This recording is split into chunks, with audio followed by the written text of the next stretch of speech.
नमस्कार साथियों, आज 15 अगस्त है। हमारे लिए केवल एक राष्ट्रीय पर्व नहीं बल्कि उस संकल्प की याद है जिसने भारत को स्वतंत्रता दिलाई। आज हम उन वीरों को नमन करते हैं जिन्होंने हमें स्वतंत्र भारत दिया और अब हमारी जिम्मेदारी है कि हम इस स्वतंत्रता को एक विकसित और शिक्षित जिम्मेदार भारत में बदलें। इसी विचार के साथ आज से मैं आपके साथ एक नई शैक्षिक यात्रा शुरू कर रहा हूँ। यह चैनल केवल पढ़ाने का माध्यम नहीं होगा। यहाँ हमारा लक्ष्य होगा कंसेप्चुअल क्लैरिटी, एनालिटिकल थिंकिंग और एग्ज़ाम ओरिएंटेड प्रिपरेशन। तो आइए आज स्वतंत्रता दिवस के इस शुभ अवसर पर एक नई शुरुआत करते हैं। देश की स्वतंत्रता हमें विरासत में मिली है, लेकिन अपने भविष्य की स्वतंत्रता हमें अपनी मेहनत से अर्जित करनी होगी। जय हिंद फ्रेंड्स, वंदे मातरम। अब अपना एडिटोरियल स्टार्ट करते हैं। आज जो स्क्रीन पे दिख रहा है क्लियर, द इंडिया 880 आ democracy in search of renewal. आपको ये दिख रहा है पूरा। फ्रेंड्स, इमेजिन कीजिए आज इंडिया दुनिया की लार्जेस्ट डेमोक्रेसी में से एक है। हम इलेक्शंस कंडक्ट करते हैं, गवर्नमेंट चेंज होती है, पार्लियामेंट फंक्शन करता है, जुडिशरी एग्जिस्ट करती है, कॉन्स्टिट्यूशन सुप्रीम है। India has survived Wars, economic crisis, social tension, pandemic and enormous political transitions. लेकिन आज मैं आपसे एक अनकंफर्टेबल क्वेश्चन पूछना चाहता हूँ। क्या डेमोक्रेसी का सर्वाइव करना ही डेमोक्रेसी की सक्सेस है? अगर सिटीजन्स वोट कर रहे हैं लेकिन इंस्टीट्यूशन पर ट्रस्ट कम हो रहा है, अगर इलेक्शंस हो रहे हैं लेकिन पॉलिटिकल डिस्कोर्स इंक्रीजिंगली पोलराइज्ड हो रहा है, अगर कॉन्स्टिट्यूशन मौजूद है लेकिन कॉन्स्टिट्यूशनल मॉरलिटी कमज़ोर पड़ रही है, अगर पार्लियामेंट मौजूद है लेकिन डेलिब्रेटिव डिबेट कमज़ोर हो रही है, अगर सिटीजन्स फॉर्मली फ्री हैं लेकिन डेमोक्रेटिक पार्टिसिपेशन में इंक्रीजिंगली इंडिफरेंट हो रहे हैं, तो क्या हमें केवल डेमोक्रेसी की कंटिन्यूटी सेलिब्रेट करनी चाहिए या डेमोक्रेसी के रिन्यूअल की भी चिंता करनी चाहिए? This is the fundamental question raised bye editorial. Friends,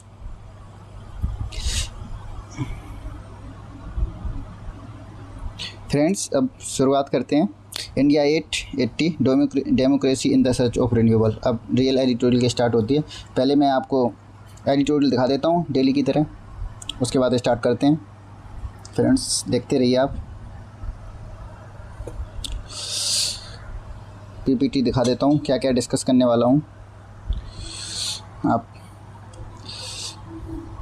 India 880 democracy in search of renewal.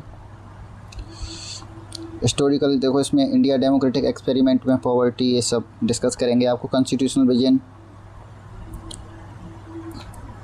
आप इसको स्टोरी फॉर्मेट में अच्छे से समझाऊंगा। मैंने इसमें मात्र ओनली कीवर्ड लिख रखे हैं जिससे आपको आसान हो पीपीटी पढ़ने में या देखने में। मैं आपको स्टोरी फॉर्मेट में समझाऊंगा बढ़िया से, बहुत इजी लैंग्वेज में डिस्कस करने वाले हैं हम लोग। देख लीजिए आप एक बार जल्दी से। Checks and balances, electoral democracy, money and power, ideal electoral democracy requires centre state relation and federalism. आप PSIR में भी लिख सकते हो, उसमें अन्ना अरेंट को कोट किया है, ऑथर ने अमर्त्य सेन को कोट किया है। नीचे लिखा होगा, सब कुछ मिलेगा आपको। बहुत अच्छे से एडिटोरियल में पढ़ाता हूँ, इसलिए मतलब कंसेप्चुअल क्लैरिटी के साथ पूरा कंटेंट, दोबारा कुछ पढ़ने की ज़रूरत ही ना पड़े। एक एडिटोरियल डिस्कस करता हूँ, आप लोग बताओगे, दो करूँगा कम। जिस तरह से आप अगर कमेंट सेक्शन में बता सकते हो आपको जिस तरह की चीज़ें चाहिए हो, तो मैं उस तरह से काम करूँगा। जुडिशरी एंड इंडिविजुअल लिबर्टी बहुत अच्छे से सब एक्सप्लेन करूँगा। Institution legitimacy depends on upon media and democracy, judicial functioning concern raise. Author ने काफ़ी मतलब अच्छे इशू रेज किए हैं, तारीफ भी की है पर इशू भी अच्छे रेज किए हैं जो नीड भी है तो आज के टाइम पे। Democracy requires, Anna Arendt, banality of evil, ये अपने पॉलिटिकल साइंस में पढ़ते हैं। अन्ना अरेंट को ऑथर हैं PSIR में। Amartya Sen, government wide discussion, इनकी बुक्स आप अगर पढ़ सकते हो। आर्गूमेंटेड इंडियन ज़रूर पढ़ना, बहुत अच्छी बुक्स है इनकी, अमर्त्य सेन की। Substantive democracy, majoritarianism, Amartya Sen, आप देखते रहिए। Democracy, ballot box versus substantive democracy, politics reflect society, patriotism मैं आपको अब ऊपर ही समझाऊंगा, फिर बाद में दिखाता रहूँगा, कुछ छूटा हुआ फिर समझाऊंगा। कल क्वेश्चन मैंने लिखवाया नहीं था, अब मैंने छोड़ दिया था।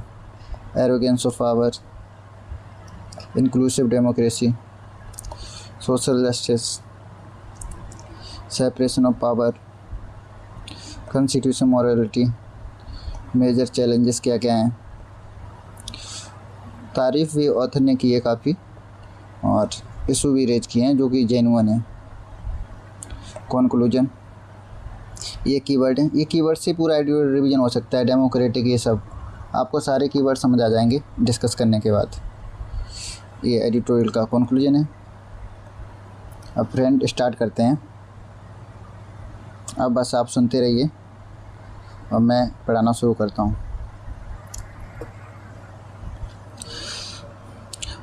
फ्रेंड्स, आज का लेक्चर सिर्फ एक एडिटोरियल एनालिसिस नहीं है। आज हम डेमोक्रेसी को एक लिविंग इंस्टीट्यूशन की तरह समझेंगे। हम देखेंगे डेमोक्रेटिक रिन्यूअल क्या होता है, फर्टिनिटी का इम्पोर्टेंट क्यों है, हम सब की बात करें। डेमोक्रेटिक क्या होता है, मेजॉरिटी रूल और सब्सटेंटिव डेमोक्रेसी में क्या डिफरेंस, आपको अभी दिखाया ही था सब।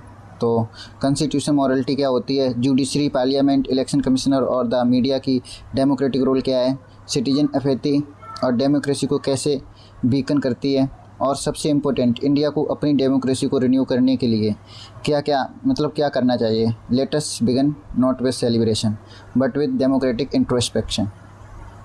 ऑथर डेमोक्रेटिक इंट्रोस्पेक्शन की बात करते हैं। ये कितना अच्छा कीवर्ड है।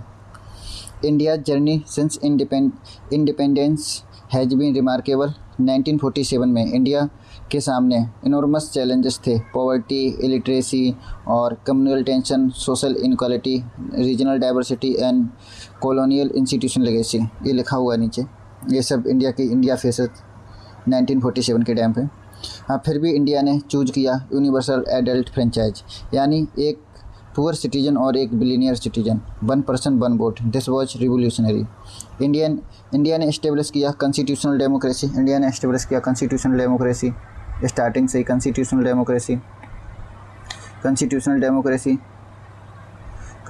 डेमोक्रेसी और पार्लियामेंट्री गवर्नमेंट की इंडिया ने बात की। पार्लियामेंट्री, ये लिख लो आप, पार्लियामेंट्री गवर्नमेंट। और फंडामेंटल राइट FR की बात की, इंडिया ने चूज किया। और इंडिपेंडेंट जुडिशरी, आज के टाइम पे आप देख ही रहे हो, कॉकरोच बन गए कॉकरोच जनता पार्टी, यूथ को कॉकरोच ही बोल दिया। इंडिपेंडेंट जुडिशरी और universal franchise rule of law. और nearly 8 decades later, India has emerged as a major economy, a nuclear power, a technological power, a military power, and an increasingly influential global actor. But editorial एक important distinction करता है। National power का बिल्कुल मतलब आप समझिए, national power का मतलब डेमोक्रेटिक हेल्थ नहीं होता है। हम ऐसे नहीं नेशनल पावर में बहुत आगे बढ़ रहे हैं और डेमोक्रेटिक हेल्थ भी उतनी स्ट्रॉन्ग हो, ऐसा बिल्कुल भी नहीं होता है कि डेमोक्रेटिक हेल्थ भी उतनी स्ट्रॉन्ग हो। डेमोक्रेटिक हेल्थ, फ्रेंड्स, एक कंट्री इकोनॉमिकली पावरफुल हो सकती है, स्ट्रेटजिकली इन्फ्लुएंशियल हो सकती है, टेक्नोलॉजिकली एडवांस हो सकती है, बट डेमोक्रेसी को असेस करने के लिए हमें दूसरे क्वेश्चंस भी पूछने होंगे। जैसे कि लाइक डेट क्वेश्चन हम पूछेंगे, जैसे कि ऐसे क्वेश्चन रेज कर सकते हैं।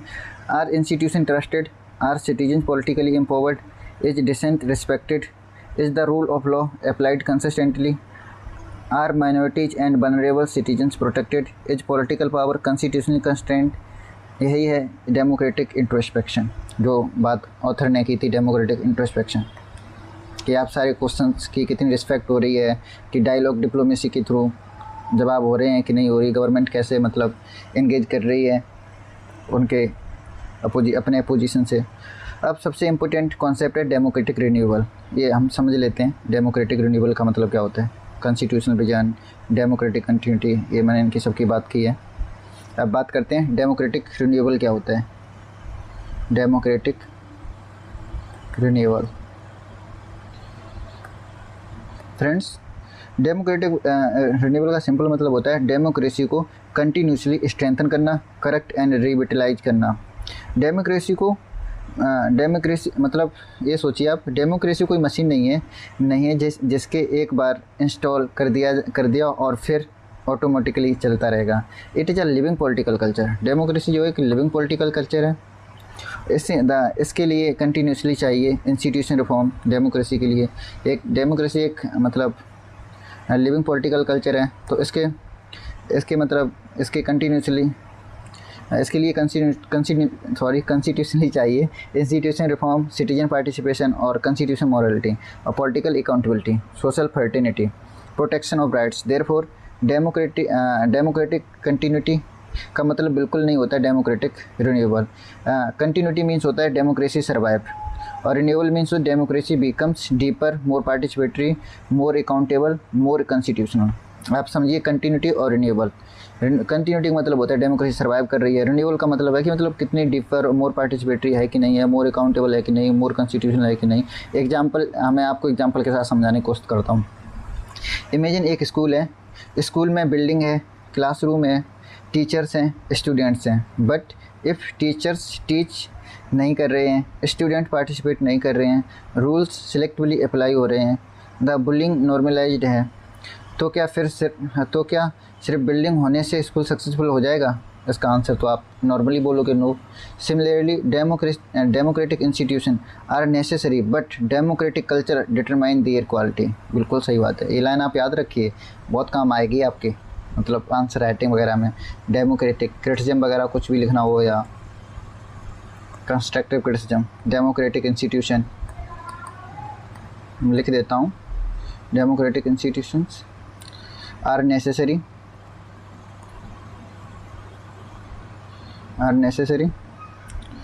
और democratic culture determine their quality, but democratic culture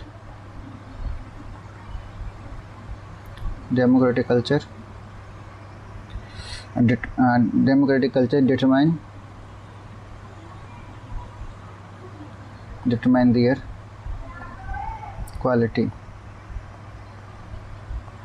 ये लाइन आप लिख लीजिए, काम में आएगी बहुत। अब एटीट्यूड का एक मोस्ट इम्पोर्टेंट कॉन्सेप्ट है, आप जानते हो अपने फर्टिनिटी, जो अपने प्रीएम्बल में डायरेक्ट मेंशन है।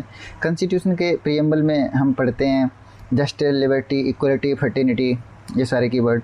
फर्टिनिटी का सिंपल मीनिंग होता है a sense of common belonging among citizens, but constitutional fraternity is much deeper. It means I may disagree with you politically, socially or ideologically, but I still recognize you as an equal citizen.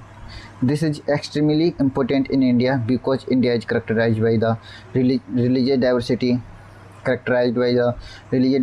linguistic diversity, caste diversity, regional diversity, cultural diversity, ideological diversity. वैसे हमारे यहाँ पे क्या है, ये तो politician में दिखती है, स्क्रीन के सामने लड़ते हैं, बाद में तो मतलब वो ब्रदरहुड की तरह रहते हैं सेम।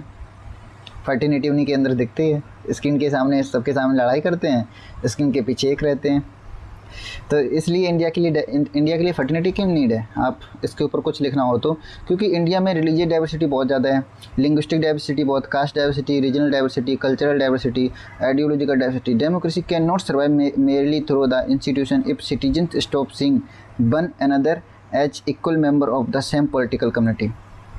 फ्रेंड्स, एग्जाम्पल से समझते हैं। Suppose two citizens belong to different political parties. If political disagreement becomes, you are my ideological opponent, but that is normal democracy. But if it becomes, you are my enemy, therefore you have no legitimate place in society, then fraternity is weakening. And once fraternity weakens, social polarization, तो क्या उससे impact क्या होगा? Social polarisation increase होगा, political polarisation होगा, institutional distrust होगा, democratic instability create होगी। तो इसलिए मतलब बहुत ज़रूरी है हमारी फर्टिनिटी को मेंटेन करना। एंड वंस फर्टिनिटी वीकन्स, एक बार फर्टिनिटी वीक होती है तो उससे क्या ही होता है, आपको बताया। फर्टिनिटी अगर वीक पड़ जाती है, फर्टिनिटी लिख के बता देता हूँ आपको, अगर ये वीक पड़ जाती है तो इसके क्या साइड इफ़ेक्ट निकलते हैं। सोशल पोलराइजेशन होगा समाज में, सोशल पोलराइजेशन होगा, और सेकंड बोल सकते हैं पॉलिटिकल पोलराइजेशन होगा। कास्ट के नाम पे अभी भी तो हो ही रहा है थोड़ा बहुत, पॉलिटिकल पोलराइजेशन होगा, और थर्ड इज बोल सकते हैं इंस्टीट्यूशन डिस्ट्रस्ट, हाँ कोई भरोसा नहीं करेगा किसी पे, पुलिस इंस्टीट्यूशन है किस पे, ये सब चीज़ें होंगी। Institutional distrust friend. और फोर्थ ले सकते हो आप, ये सब लिखना फर्टिनिटी के बारे में, कभी कुछ बोलना हो फर्टिनिटी को अच्छे से एक्सप्लेन करो। डेमोक्रेटिक, अगर फर्टिनिटी वीक पड़ती है तो अगर फर्टिनिटी स्ट्रॉन्ग होती है तो ये सब स्ट्रॉन्ग होंगे। Democratic instability,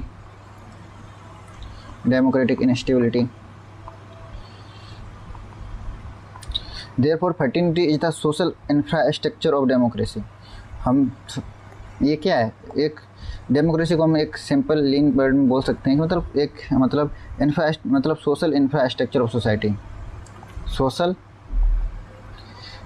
infrastructure of society, infrastructure आप लिख लीजिए सोसाइटी।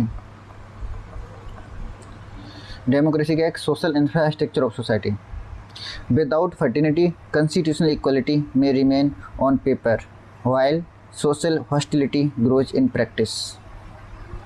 फ्रेंड्स नाउ हम समझते हैं majority rule.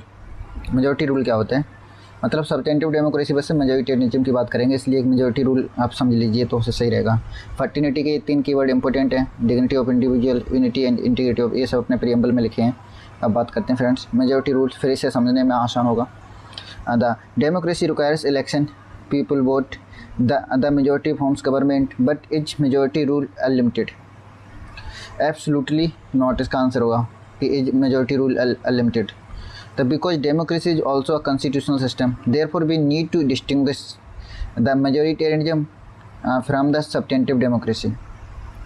Majoritarianism can become जैसे कि we have the numbers, therefore we have the unlimited authority, but same substantive democracy says we have electoral legitimacy but our power remains constrained by the constitution. आप majoritarianism और substantive democracy में समझ गए कि मतलब जो मेजोरिटेरियनिज्म मतलब कब बनती, can become we have numbers therefore we have unlimited authority, मतलब तुम्हारे पास बहुत ज़्यादा एमपी है, बहुत ज़्यादा सपोर्ट है, पर्सनालिटी कल्ट है, उस तरह से। और substantive democracy we have electoral legitimacy but our power remains constrained by constitution.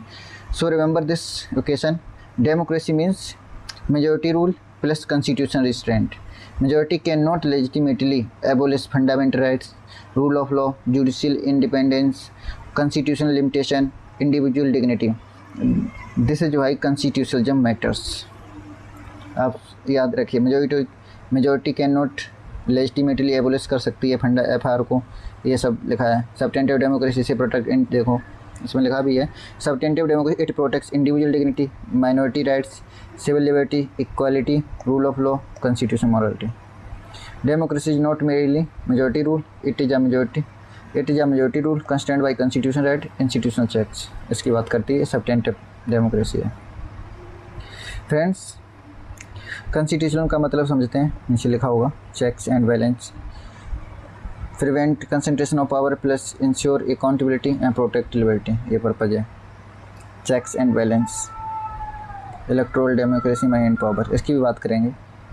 पहले हम बात करते हैं constitutionalism.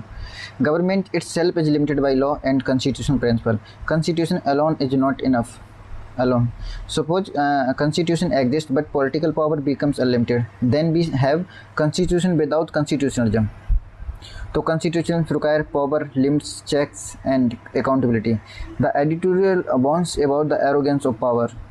Power becomes dangerous when political actors begin to believe कि electoral victory gives unlimited legitimacy. ऐसा नहीं है कि तुम्हारे बहुत एमपी है, तुम जीत गए, फुल मेजोरिटी से आ गए, इसका मतलब ये नहीं है कि तुम्हारे पास अनलिमिटेड लेजिटिमेसी है, आप भी मतलब limited by the constitutionalism. But election victory provides a mandate to the govern, not a licence to the violate constitutional morality. This distinction is extremely important, हमारे लिए है कि समझना बहुत ज़रूरी है। सपोज एग्जाम्पल से समझते हैं, suppose a government wins a very large majority, it has strong electoral legitimacy but still remains bound by the fundamental rights, constitution, judicial review, federal structure और democratic procedure। फिर therefore electoral mandate का मतलब बिल्कुल नहीं होता कि constitution immunity है, ऐसा नहीं electoral तुम बाई कर लो तुम्हें constitution immunity है, बिल्कुल भी नहीं। फ्रेंड्स अब बात करते हैं separation of power, institutional checks, ये check and balance, electoral democracy and बात करते हैं friend. Democracy requires institution that can check one another. India's constitutional architecture involve legislature makes laws and hold executive accountable. Executive का काम है implement policy and administrate the state. Judiciary का काम है interpret constitution and protect rights. This is the connected with the separation of power. India does not have follow the absolute separation like that some presidential system. Instead, India follows the system of the functional separation plus checks and balance. This the purpose is simple. No institution should become a completely unaccountable. This is a particularly important when we discuss the democratic renewal, because democratic institutions must have enough power to govern the enough restraint to prevent abuse. अब बात करते हैं friends federalism की। इसमें electoral democracy and money and power. Money power, muscles power, political influence, bureaucratic dependence. This can affect autonomy of voters. ऐसे होता है, money power चलती है, पैसे, मसल। आप देख ही रहे हो आज के टाइम पे, एग्जांपल देने में तो कुछ बोल नहीं सकते, आप सोच सकते हो ये सब। Cooperative federalism, constitution federalism, collaborative governance. यहाँ पे याद रखिए कि वर्ड अच्छे। India strength lies not in unity but in diversity. Ideal electoral democracy requires free, fair, competitive, transparent, inclusion. Problem क्या है? इकोनॉमिक इनक्वालिटी का मतलब बिल्कुल नहीं होता कि पॉलिटिकल इनक्वालिटी, दोनों बराबर हैं। इनको centre state relation federalism. Friends से बात करते हैं फेडरलिज्म की। India democracy also depends upon the health of federalism. India is a vast and diverse country.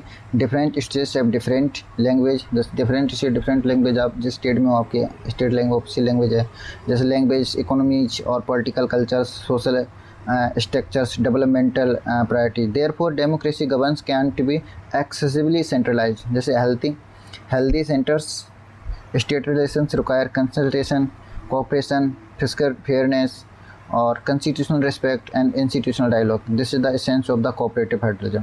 आपको कोऑपरेटिव फेडरलिज्म की डेफिनेशन लिखनी हो तो बहुत अच्छे से ये लिखना, क्योंकि हेल्दी सेंटर स्टेट रिलेशन में क्या ज़रूरत होती है। हेल्दी सेंटर स्टेट रिलेशन में सबसे इंपॉर्टेंट होता है consultation, cooperation, physical fairness, constitutional respect, institutional dialogue. This is the essence of the cooperative federalism. We also can think about the competitive federalism. लो ऊपर लिखे keyword.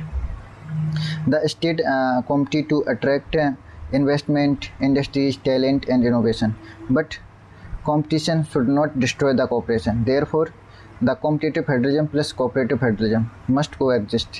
A deeper principle is unity does not require uniformity. India's democratic strength comes from the managing diversity constitutionally. Election, money and power, जो कि हम सब बात की है ऊपर है, बताए थे आपको, बता चुके क्या ये? सॉरी सेकेंड, तो बहुत पीछे हो गए। Electoral democracy, money and power. Now let us talk about the election.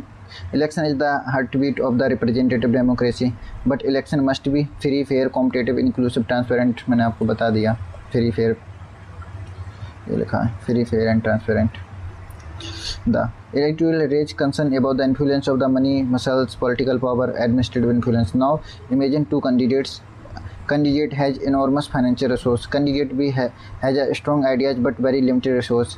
If financial resource determine campaign visibility, financial resource, आपके पास फाइनेंशियल रिसोर्स हैं तो आप बहुत कुछ कर सकते हो, जैसे campaign visibility, advertising, mobilisation plus political access. Then formal political equality may exist but substantive political equality becomes weaker. This produce the important the political equality. The political equality means citizen should have broadly equal democratic worth. One person, one vote is a formal expression, but political finance can influence practical capacity to participate. Therefore, political equality requires electoral integrity. याद रखिए आप line, political equality इधर लिखा हुआ, ये लिखा है political equality,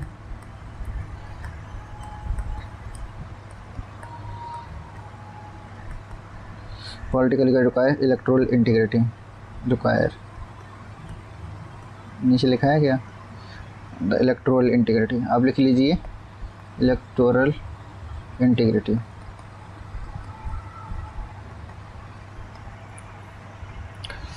friends, अब बात करते हैं अब political culture and opposition. Democracy का एक अनदर एसेंशियल कंपोनेंट है लेजिटिमेट अपोजिशन। अपोजिशन का एग्जिस्टेंस डेमोक्रेसी की वीकनेस नहीं है।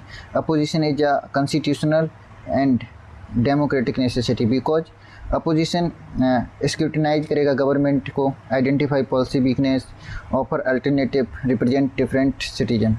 अ healthy political culture accept disagreement without the demonization disagreement without demonization, but when political competition becomes personal, humiliation, character assassination, intimidation and targeting of families, so friends, then democratic culture deteriorate. Remember, dissent का मतलब बिल्कुल भी नहीं होता disloyalty. A person can disagree with government and still be deeply committed to the nation.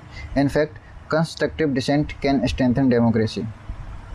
Judiciary and liberty की बात करते हैं फ्रेंड्स। इसकी बात तो कर ही ली हमने, फेडरलिज्म सबके। पॉलिटिकल कल्चर अपोजिशन की बात की अभी just. Healthy political culture government, opposition, dissent, debate, accountability. Unhealthy political culture से गवर्नमेंट, पॉलिटिकल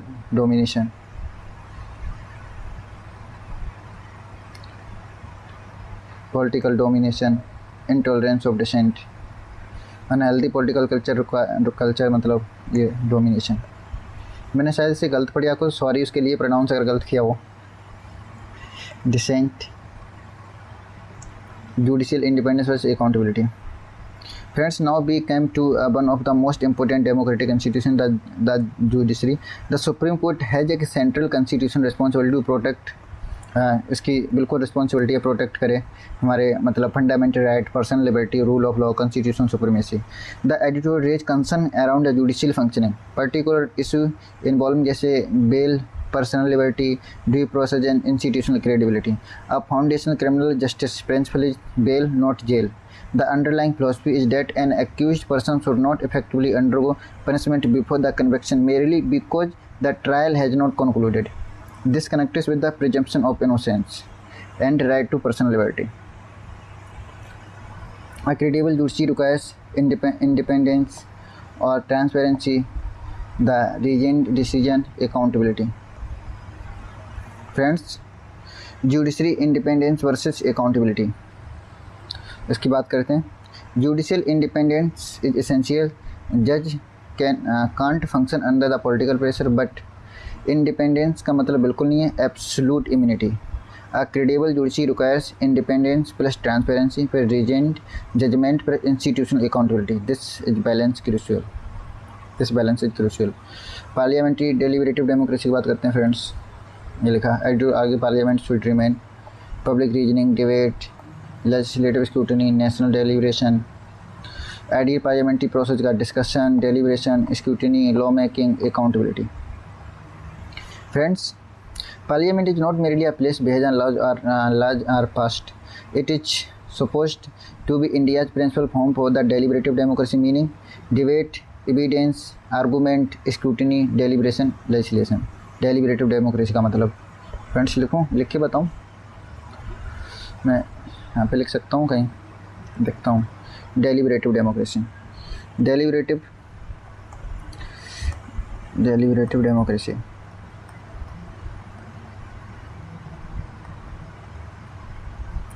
deliberative democracy का मतलब होता है डिबेट, evidence,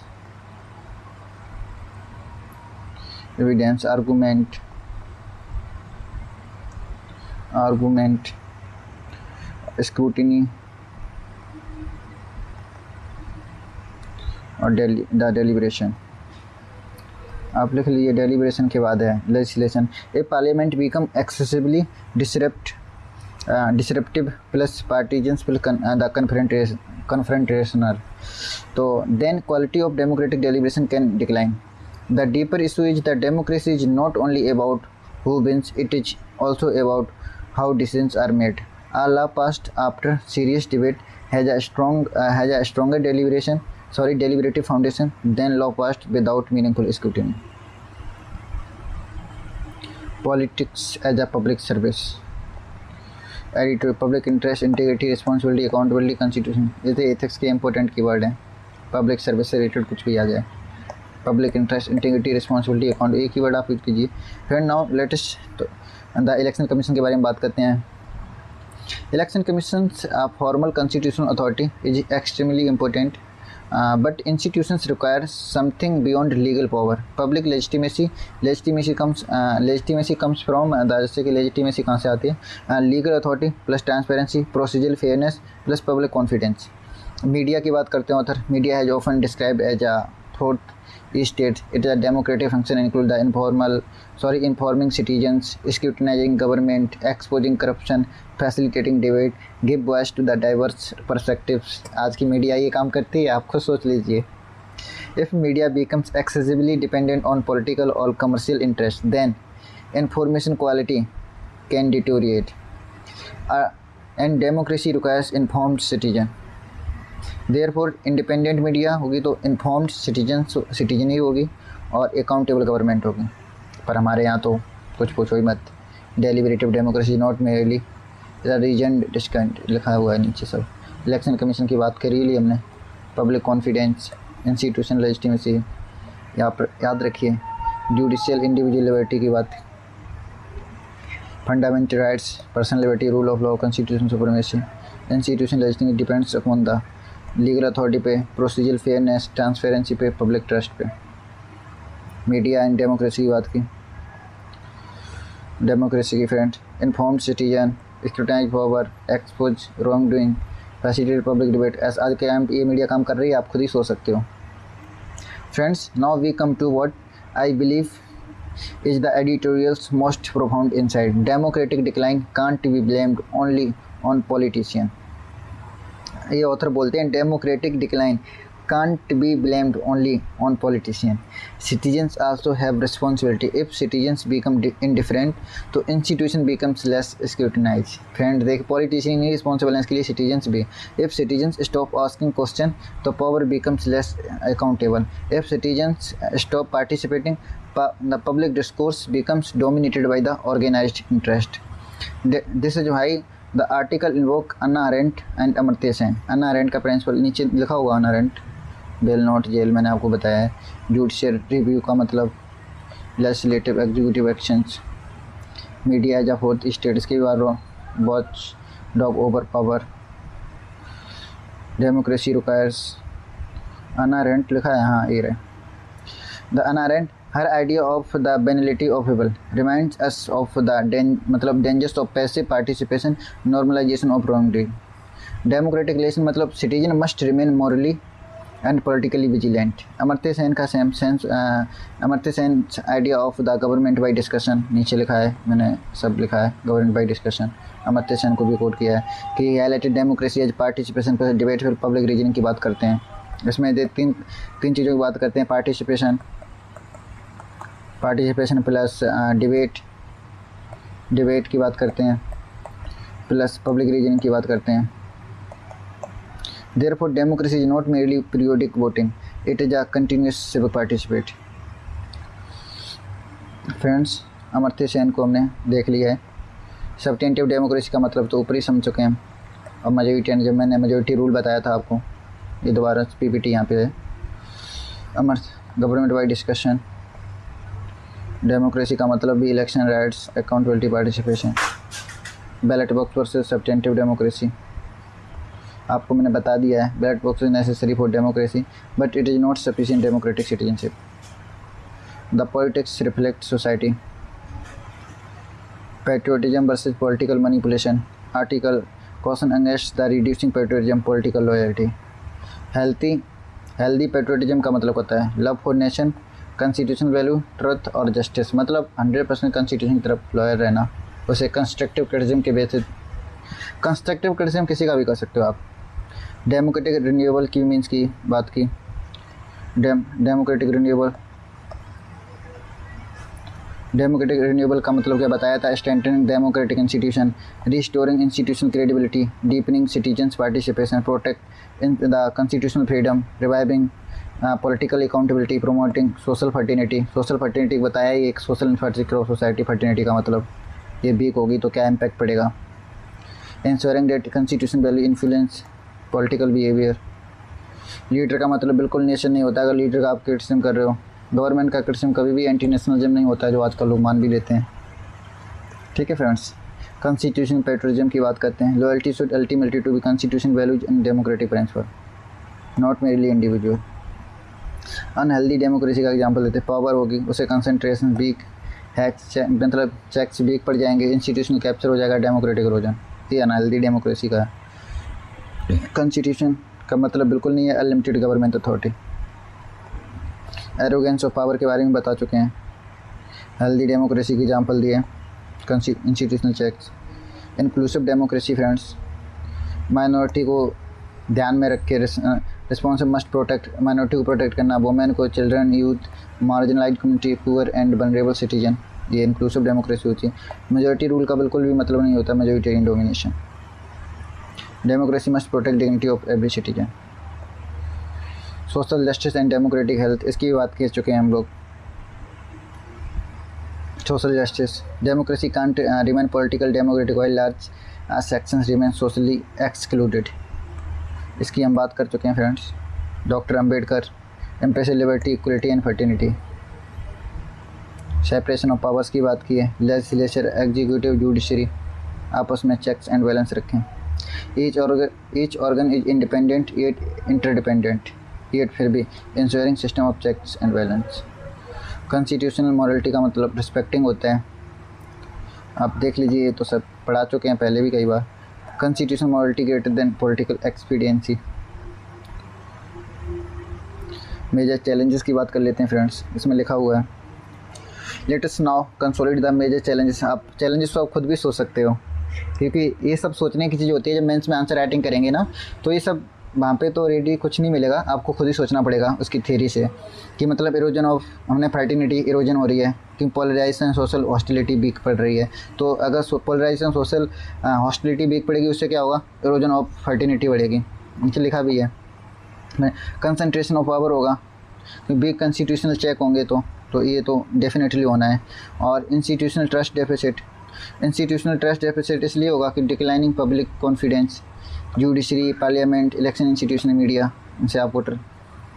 इलेक्टोरल डिस्टॉर्शन हो सकते हैं, मनी एंड मसल पावर का यूज होता है, reduce political equality. Friends, decline और भी सारी चीज़ें लिख सकते हो, डिक्लाइनिंग डेलिब्रेशन का भी बात कर सकते हो, मतलब इसमें और भी चीज़ें लिख सकते हो। फिफ्थ हैं डिक्लाइनिंग डेलिब्रेशन है, ये भी मतलब वीक पड़ रहा है कहीं ना कहीं। Excessive disruption and participant weakens parliament. Media credibility की भी बात कर सकते हो कि आज की सिटीजन एफेथी की, मतलब सिटीजन एफेथी का मतलब है इनडिफरेंसेस रिड्यूस डेमोक्रेटिक अकाउंटेबिलिटी। मेजोरिटेरियनिज्म की बात कर सकते हो, सोशल इक्वालिटी भी, कॉन्स्टिट्यूशन कल्चर की भी। सिंस 1947 से India has made remarkable progress economic development, author बताते हैं, science and technology, defence and nuclear capability, institutional continuity, global democratic influence. The editorial argue that, friends अब बात करते हैं, जैसे लिखा है डिक्लाइनिंग पार्लियामेंट्री डेलिब्रेशन, मैंने आपको बताया है, lower quality legislative scrutiny, media credibility crisis, big public reasoning, citizen apathy लिखा हुआ है इसमें, majoritarianism, threat to the pluralism and minority rights, social and economic equality की बात कर सकते हैं। डेमोक्रेसी मस्ट बी असेस्ड किसके थ्रू होती है, rule of law, constitutional morality, fraternity, individual dignity, citizens liberty, institutional accountability, citizen participation. Central question, has India merely sustain democracy और is it capable of continuously renew and deepening democracy. आप इसका answer लिखिएगा इस question का comment section में ज़रूर friends, मुझे भी अच्छा लगेगा आप रिस्पॉन्स कुछ दोगे तो। अब फ्रेंड्स बात करते हैं वे फॉरवर्ड की। वे फॉरवर्ड सोच सकते हैं कि मतलब इसका सॉल्यूशन क्या होगा। इसका मतलब री इन्विग्रेट कॉन्स्टिट्यूशनल मॉरलिटी को, मतलब हम इम्बेड करेंगे liberty, equality, justice, fraternity in public institution and political practice में। स्ट्रेंथन करेंगे हम इंस्टीट्यूशनल इंडिपेंडेंस को, जुडिशरी को, इलेक्शन कमीशन को, पार्लियामेंट इंस्टीट्यूशन को, रेगुलेटर एंड मीडिया को। और improve parliamentary function way forward है। More deliberation, strong committees, evidence based legislation, meaningful opposition participation. Electoral reforms की बात, focus on political in finance, transparency पे, criminalization of politics, internal democracy, ये सब पे। और the transparency, strengthen federalism, cooperative federalism, constitution federalism, collaborative governance. और protect strengthen media independence, plurality, professional journalism, fact checking, investigative. लिखा है friends, अब build constitutional literacy, fundamental right, ये सब। प्रोटेक्ट लेजिटिमेट डिसेंट, डिसेंट का मतलब बिल्कुल नहीं होता डिसलॉयल्टी, आजकल लोग समझ रहे। Constructive criticism, strengthen democracy, strengthen social fraternity, dialogue के थ्रू, टॉलरेंस के through, mutual respect, inclusion, social cohesion के through. The move towards the participatory democracy, किस तरह से पब्लिक कंसल्टेशन से, social audit, RTI, local governance, civil society participation, citizen feedback और community engagement. Friends finally conclusion की बात करते हैं। So friends, India 880 gives us an opportunity to look backward with gratitude, but also to look forward with responsibility. India's democratic journey is undoubtedly remarkable, but democracy is not a monument that we simply inherit. Democracy is a responsibility, but every generation must renew. We must preserve freedom without anarchy, authority without authoritarianism, majority rule without majoritarian domination, nationalism without exclusion, dissent without violence, institutions without institutional capture। ये line आप याद रखिए, we must preserve। मैं लिख के बताऊँ आपको, लिखा है इसमें? नहीं लिखा हुआ है, मैं आपको लिख के बता देता हूँ। कंक्लूजन में ये लाइन याद रखिए आप, we must preserve, हमें इन्हें प्रिजर्व करना है, इन चीज़ों को प्रिजर्व। आप लिखिए, नीचे को लिखिए, freedom without anarchy, authority without authoritarianism, majority rule without majoritarian domination, nationalism without exclusion, dissent without violence, institution without institutional capture, and most importantly, power without arrogance. The ultimate question is not simply does India have democracy? The deeper question is how deeply democratic is Indian society and functioning of its institution. Because democracy is not merely the right to vote, it is a right to question power, demand accountability, enjoy dignity, exercise liberty, participate in public life, and live as an equal constitutional citizen. And perhaps the most important lesson from the editorial, इसमें लिखा होगा, जैसे नहीं लिखा है कोई बात नहीं, मैं बोलता हूँ क्या लेसन, मतलब a democracy does not renew itself merely through election, it renew itself, institution regain credibility, citizens the regain the participation, and constitutional morality regains primacy over political expediency. Friends, India's 80 years therefore should not only be a celebration of how far we have traveled, it should be commitment how much further we can go towards a democracy that is more inclusive, more participatory, more accountable, more constitutional, and more in the humane. Friends, my objective is not merely to help you read editorial. वैसे तो हमने friends ये सारे keyword explain कर दिए। Constitution modality की बात की, सबटेंटिव डेमोक्रेसी की, मेजोरिटेरियन की बात, फर्टिनिटी को एक्सप्लेन किया, फर्टिनिटी को तो बहुत अच्छे से एक्सप्लेन किया है। रूल ऑफ लॉ को भी, कॉन्स्टिट्यूशन को, इंस्टीट्यूशन इंटीग्रिटी, इंस्टीट्यूशन ऑटोनॉमी को भी किया, चेक्स एंड बैलेंस को भी किया, सेपरेशन ऑफ पावर को, डेलिब्रेटिव डेमोक्रेसी को भी किया, पार्टिसिपेटरी डेमोक्रेसी को भी, इलेक्टोरल इंटीग्रिटी को भी, इसको भी, social justice, federalism, public reasoning, individual dignity, democratic resilience, constitution patriotism, inclusive democracy को गया। बल्ला एंड कंक्लूजन की, India democratic renewal must transform democracy from periodic electoral exercise into a continuous constitutional culture of freedom, fraternity, participatory, accountability. Friends, my objective is not merely to help you read editorial, but to help you think beyond the headline, connect current affairs with the constitutional concept, and develop the analytical clarity required for UPSC. Friends, keep learning, keep questioning, keep thinking constitutionally. Jai Hind, friends.